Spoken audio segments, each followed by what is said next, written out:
Hi hello welcome back to Shrisha family YouTube channel. ನನ್ನೊಂದು ಅರ್ಧ ಕೆಲಸ ಆಯಿತು. ನನ್ನದು ವೀಡಿಯೋ ಮಾಡಬೇಕು ಅಂತ ಆಯಿತು. ಮತ್ತು ನನಗೇನಂತ ಹೇಳಿದ್ರೆ ವೀಡಿಯೋ ಹಿಡ್ಕೊಳ್ಳಿಕ್ಕೆ ಜನ ಇರಲಿಲ್ಲ, ಮತ್ತು ಅದ್ರ ಸ್ಟ್ಯಾಂಡ್ ಇತ್ತು, ಅಷ್ಟೆಲ್ಲ ಟೈಮ್ ಇಲ್ಲ. ಸಿಗುವ ಟೈಮಲ್ಲಿ ಮಾಡುವಂಥದ್ದು. ನೋಡಿ, ಇದೊಂದು ಮಲ್ಲಿಗೆ ಗಿಡ, ನನ್ನ ಹೊಸ ಗಿಡ. ನಾನಲ್ಲಿ ಸೈಡಲ್ಲಿ ಕಂಪೌಂಡಲ್ಲಿ ಇಟ್ಟಿದ್ದೆ. ಬಟ್ ಅದೇನು ಗೊತ್ತಾ, ನಾನು ಹೇಳಿದೆಲ್ಲ, ನಾನು ಇವಾಗ ಗಿಡವನ್ನು ಅಷ್ಟು ಮೇಂಟೈನ್ ಮಾಡೋದಿಲ್ಲ. ಯಾಕೆಂತ ಹೇಳಿದರೆ ನಾನು ಸೇಲ್ ಮಾಡುವ ಇದರಲ್ಲಿಲ್ಲ. ಸೊ ಹಾಗಾಗಿ ಹಾಗೆ ಬಿಟ್ಟಿದ್ದೆ. ಗಿಡ ತುಂಬ ಚೆನ್ನಾಗಿ ಬರ್ತದೆ. ಏನಾಗ್ತದೆ ಅಂತ ಹೇಳಿದರೆ ಅದನ್ನು ದನ ತಿಂದು ಹೋಗ್ತದೆ. ನೋಡಿ, ಇದೆಲ್ಲ ಕಟಿಂಗ್ ಮಾಡಿದೆಲ್ಲ ದನ. ಸೊ ಇವಾಗ ಇದನ್ನೊಂದು ರೀಪಾಟ್ ಮಾಡುವ ಅಂತ. ರೀಪಾಟ್ ಅಂತ ಹೇಳುವ ಕೆಲವರಿಗೆ ತುಂಬ ಹೆದರಿಕೆ, ಬೇರು ಕಟ್ಟಾಗ್ತದೆ ಹಾಗೆ ಹೀಗೆ ಅಂತೇಳಿ. ಏನೂ ಇಲ್ಲ. ನೋಡಿ, ಈ ಥರ ಸಿಂಪಲ್ಲಾಗಿ ಇದನ್ನೆಲ್ಲ ಹುಡಿ ಮಾಡಿಕೊಳ್ಳಿ, ಪರವಾಗಿಲ್ಲ, ಏನಾಗೋದಿಲ್ಲ, ಆಯಿತಾ. ಮತ್ತು ಕ್ಲೈಮೇಟ್ ನೋಡ್ಕೊಂಡ್ಬಿಟ್ಟು ನೀವು ರೀಪೋರ್ಟ್ ಎಲ್ಲ ಮಾಡಬೇಕು. ಇದು ಸುಡುಮಣ್ಣು, ಆಯಿತಾ.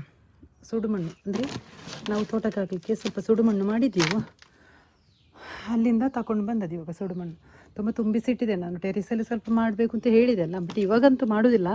ಸ್ವಲ್ಪ ಮಳೆ ಎಲ್ಲ ಕಮ್ಮಿ ಆಗಲಿ ಅಂತೇಳಿ. ನೋಡಿ, ಈ ಥರ ಬೇರಿದ್ದರೆ ಸಾಕು. ನೋಡಿ, ಹೀಗಿದ್ದರೆ ಆಯಿತಲ್ಲ.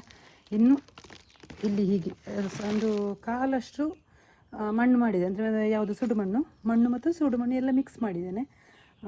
ಆನಂತರ ಇದನ್ನು ಹೀಗೆ ಇಡಬೇಕು, ಆಯಿತಲ್ಲ. ಬೇಕಿದ್ದರೆ ಇದರ ಹೈಟ್ ನೋಡ್ಕೊಂಡ್ಬಿಟ್ಟು ಇನ್ನು ಇದಕ್ಕೆ ಸ್ವಲ್ಪ ಈ ಥರ ಹೈಟ್ ಬರಲಿ, ಆಯಿತಾ. ಸ್ವಲ್ಪ ಮಣ್ಣು ಹಾಕುವ, ಯಾಕೆಂದರೆ ಆದರೆ ಇದು ಗ್ರೋ ಬ್ಯಾಗ್ ಸ್ವಲ್ಪ ದೊಡ್ಡದಲ್ವ, ಗಿಡ ಚಿಕ್ಕದು, ಹಾಗಾಗಿ ಕಷ್ಟ ಆಗ್ತದೆ. ಏನೇ ಆಗಲಿ, ಈ ಥರ ಒಂದು ರೀಪೋರ್ಟ್ ಮಾಡುವ ವೀಡಿಯೋ ಬೇಕು ಅಂತ ಹೇಳಿದ ಕಾರಣ ನಾನು ಮಾಡುವಂಥದ್ದು. ನೋಡಿ, ಹೀಗೆ ಮಾಡ್ಕೊಂಡ್ಬಿಟ್ಟು ಈ ಗ್ರೋ ಬ್ಯಾಗಿಗೆ ಸ್ಪೆಷಲಾಗಿ ಹೋಲ್ ತೆಗೆಯುವ ಅವಶ್ಯಕತೆ ಬರೋದಿಲ್ಲ. ನೋಡಿ, ಇದೆಲ್ಲ ಯೂಸ್ಡ್, ಆಯಿತಾ. ತುಂಬ ವರ್ಷ ಆಯಿತು ಯೂಸ್ ಮಾಡಿ. ಅದರಲ್ಲೇ ನಾನು ಪುನಃ ತೆಗೆದು ಮಾಡ್ತಾಯಿದ್ದೇನೆ. ನೋಡಿ, ಬೇರೆಲ್ಲ ಉಂಟು, ಎಲ್ಲ ಮಣ್ಣು ತೆಗೆದಿದ್ದೇನೆ, ಮೊದಲಿನ ಮಣ್ಣನ್ನೆಲ್ಲ ತೆಗೆದಿದ್ದೇನೆ. ಓಕೆ, ಸೊ ನಾನು ಇವಾಗ ಇದನ್ನೊಂದು ಕರೆಕ್ಟ್ ಮಾಡಿದ ನಂತರ ವೀಡಿಯೋ ಮಾಡ್ತೇನೆ. ನನಗೆ ಅದಕ್ಕೆ ಮಣ್ಣು ತುಂಬಿಸಲಿಕ್ಕೆ ಕಷ್ಟ ಆಗ್ತದೆ. ಸೊ ಇವಾಗ ನಾನು ನಿಮಗೆ ಜಸ್ಟ್ ತೋರಿಸಿದೆ ಹೇಗೆ, ಯಾವ ಥರ, ಯಾವ ಮಣ್ಣಲ್ಲಿ ಇದು ಸುಡುಮಣ್ಣು. ಇದಕ್ಕೆ ನಾನು ಯಾವುದು ಮಿಕ್ಸ್ ಮಣ್ಣು ಹಾಕಲಿಲ್ಲ. ಯಾಕೆಂತ ಹೇಳಿದರೆ ಈ ಮಳೆ ಶುರುವಾಗುವಾಗ ನಾವು ಇದಕ್ಕೆ ಹರಳೆಂಡಿ, ಕಡಲೆ ಹಿಂಡಿ ಮಿಕ್ಸ್ ಮಣ್ಣು ಅದೆಲ್ಲ ಮಿಕ್ಸ್ ಮಾಡಿದರೆ ಕೊಳೆತು ಹೋಗ್ತದೆ. ಸೊ ಈ ಥರ ಸುಡುಮಣ್ಣು ಸಿಕ್ಕಿದರೆ ಯಾವುದರ ಅವಶ್ಯಕತೆ ಇಲ್ಲ, ಅದರಲ್ಲೇ ನೆಟ್ಟರೆ ಒಳ್ಳೆಯ ಒಂದು ಗೊಬ್ಬರ ಸಹ ಆಯಿತು, ಗಿಡ ತುಂಬ ಚೆನ್ನಾಗಿ ಬರ್ತದೆ. ಅದರಲ್ಲಿ ಮಣ್ಣಿನ ಸತ್ವ ಎಲ್ಲ ಒಳ್ಳೆ ರೀತಿಯಲ್ಲಿ ಇರ್ತದೆ. ಸೊ ಹಾಗಾಗಿ ಸುಡುಮಣ್ಣು ಇದ್ದವರಿಗೆ ಈ ಥರ ಮಾಡ್ಬೋದು. ಏನೇ ಆಗಲಿ, ನಾನು ಇದೊಂದು ಈ ಪಾಟಿಗೆಲ್ಲ ಒಂದು ಮಿಕ್ಸ್ ಮಾಡಿ ಆಮೇಲೆ ನಿಮಗೆ ತೋರಿಸ್ತೇನೆ. ಓಕೆ, ನೋಡಿ, ರೆಡಿ ಆಯ್ತು. ಇವಾಗ ಇನ್ನು ಇದಕ್ಕೆ ಸ್ವಲ್ಪ ಮಣ್ಣು ಬೇಕಿದ್ರೆ ಮಣ್ಣು ಹಾಕ್ಬೋದು. ಇವಾಗ ಗಿಡ ನೆಟ್ಟಾಯಿತು ನನಗೆ. ಇದು ಬೇರೆಲ್ಲ ಕಾಣಬಾರ್ದು, ನಾವು ರಿಪೋರ್ಟ್ ಮಾಡುವಾಗ ಬೇರೆಲ್ಲ ಮುಚ್ಚಬೇಕು. ಆ ರೀತಿಯಾಗಿ ಮಣ್ಣನ್ನು ಹದ ಮಾಡ್ಕೊಂಡ್ಬಿಟ್ಟು ತುಂಬಿಸುವಂಥದ್ದು, ಆಯಿತಾ. ಮತ್ತು ಇದನ್ನು ಸ್ವಲ್ಪ ಪ್ರೆಸ್ ಮಾಡಬೇಕು, ಸೆಟ್ ಆಗಬೇಕು ಮಣ್ಣಲ್ಲಿ. ಅದು ಬೇರೆ ಇರುವಂಥ ಗಿಡ ಅಲ್ವಾ, ಸೊ ಹಾಗಾಗಿ ಸ್ವಲ್ಪ ಸೆಟ್ಟಾಗಿ ನಿಲ್ಲಬೇಕು.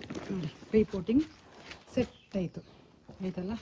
ಇದನ್ನು ಈ ಗಿಡವನ್ನು ಉಂಟಲ್ಲ, ಸಾಕಿದರೆ ತುಂಬ ಚೆನ್ನಾಗಿ ಮಲ್ಲಿಗೆ ಹಿಡಿಯುವಂಥ ಗಿಡ ಇದು. ನಾನು ಹಾಗೆ ಬಿಟ್ಟ ಕಾರಣ, ಎಂಥ ಗೊಬ್ಬರ ಹಾಕದ ಕಾರಣ ಆದರೂ ಸಹ ಪಾಪ ಇದು ಚಿಗುರು ಬರ್ತದೆ. ನೋಡಿ, ಒಳ್ಳೆ ರೀತಿಯಲ್ಲಿ ಚಿಗುರು ಬರ್ತಾ ಉಂಟು. ಇಲ್ಲೆಲ್ಲ ನೋಡಿ ಹೇಗೆ ಹೊಡೆದಿದ್ದು, ಇದು ಯಾವುದು ದನ ತಿಂದದ್ದು, ಬಟ್ ಅದರ ಎಡೆಯಿಂದಲೇ ಚಿಗುರೆಲ್ಲ ಬರ್ತಾ ಉಂಟು. ನೋಡಿ, ತುಂಬ ಚೆನ್ನಾಗಿದೆ. ಈ ಗಿಡ ಚೆನ್ನಾಗಿ ಬರ್ಬೋದು, ಇಂಥ ಗಿಡ ಎಲ್ಲ. ಇನ್ನೂ ಸಹ ತುಂಬ ಗಿಡ ಉಂಟು. ನೋಡಿ, ಈ ಥರ ಈ ಒಂದು ವೇಸ್ಟ್ ಅಂದರೆ ಇದರಲ್ಲಿ ಈ ಹುಳ ತಿಂದಂಥ ಚಿಗುರೆಲ್ಲ ಇದ್ದರೆ ಅದನ್ನು ಕಿವುಚಿಬಿಡಿ. ಯಾಕಂತ ಹೇಳಿದರೆ ಹೇಗೂ ಅದರಲ್ಲಿ ಮಲ್ಲಿಗೆ ಅಂತೂ ಆಗಲಿಕ್ಕಿಲ್ಲ. ಸೊ ಮತ್ತು ಚಿಗುರು ಬರದಂತಹ ಎಲ್ಲೆಲ್ಲ ಇದ್ದರೆ, ಇದರಲ್ಲಿ ಚಿಗುರು ಇತ್ತು, ಈ ಥರ ಇಲ್ಲದೊಂದು ಡೆಡ್ ಆಗಿರುವಂತಹ ಲೀಫ್ ಇದ್ದರೆ ಕಟ್ ಮಾಡಿ ತೆಗಿಬೋದು. ನೋಡಿ, ಅದು ಹೀಗೆ ಬರೋದು, ಬಟ್ ಗೊತ್ತಾಗೋದಿಲ್ಲ, ನೋಡ್ಕೊಂಡ್ಬಿಟ್ಟು ಕಟ್ ಮಾಡಿ, ಆಯಿತಾ. ಸೊ ಹಾಗಿದ್ರೆ ನಿಮಗೆ ಈ ವಿಡಿಯೋ ಇಷ್ಟ ಆಗಿರ್ಬೋದು ಅಂತ ಭಾವಿಸ್ತೇನೆ. ನೆಕ್ಸ್ಟ್ ವಿಡಿಯೋದಲ್ಲಿ ಕಾಣುವ. ಅಲ್ಲಿ ತನಕ ಬೈ ಬಾಯ್.